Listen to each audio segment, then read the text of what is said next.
Hey design fans, this is Kara Angotti with KO Angotti.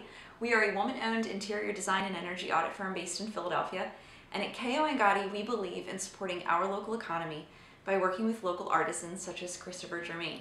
Today we are in Christopher's violin making studio, and we're in Center City, and he has a different range of things that he's going to show us today, but it's been really exciting.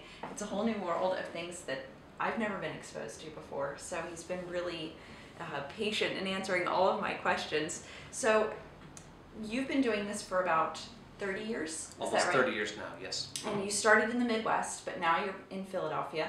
And here in Philadelphia, we have Curtis Institute, which is a really, really well-known conservatory. And in addition to that, we also have the Philadelphia Orchestra. So Christopher is located in a really prime location for mostly professionals that he works with as his clients. So when a client comes into you and they ask for you to make them a piece, what is the first step that you do in order to learn what type of piece would be best for them? And they come in with a violin or say that they want a violin. How do you know how to get started on it? Well, there's a lot of questions that need to be answered. Obviously, if they're looking for a musical instrument, the foremost consideration is going to be sound. And each musician has a sound that they need or that they want to achieve. And typically for professional musicians, they want to have a very loud, penetrating sound which carries in a hall, but they also are looking for an instrument which is going to be capable of many different tonal colors. Think of it like a palette for an artist. You know, you want as many colors as possible so you can express yourself in any way. In a musical instrument, you want it to be capable of doing a whole range of things. And so we talk about the type of sound that they like, and each musician or artist has a sound that they might prefer. And when we talk about sound, a lot of times it's like going to a wine tasting, where you've got all of these words which you try to describe, but it's really not quite the same as actually testing the wine. So we talk about sound like being dark or bright or brilliant or having focus. These are sort of code words, and musicians learn them just like I learned them.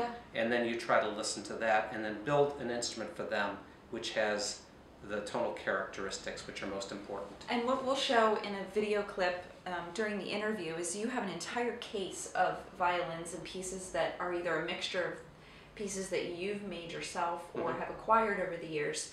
Do you have them come in and play those pieces so that you can hear how they play, or if there's a certain tone that they know, or is it just through verbal communication, you guys have a conversation about it? Well, it's both. And like the violinist which you heard earlier this afternoon, he was in trying out an instrument.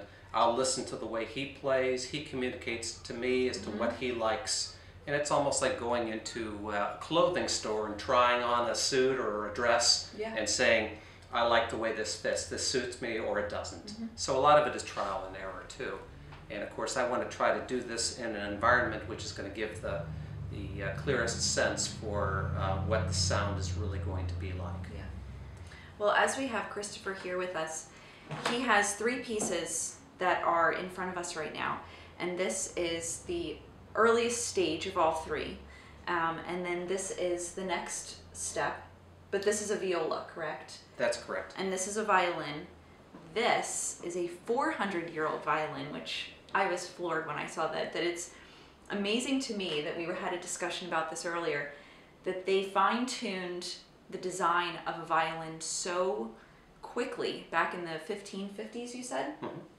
And that violin makers still make the same shape today.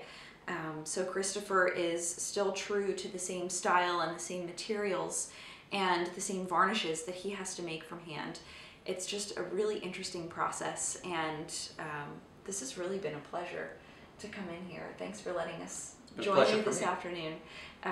It's a good departure to go from interiors, and we get focused on that a lot, but to be able to see the craft and the trade and the skill and dedication that you have, similar to the dedication of the players and the musicians that come in that you work with.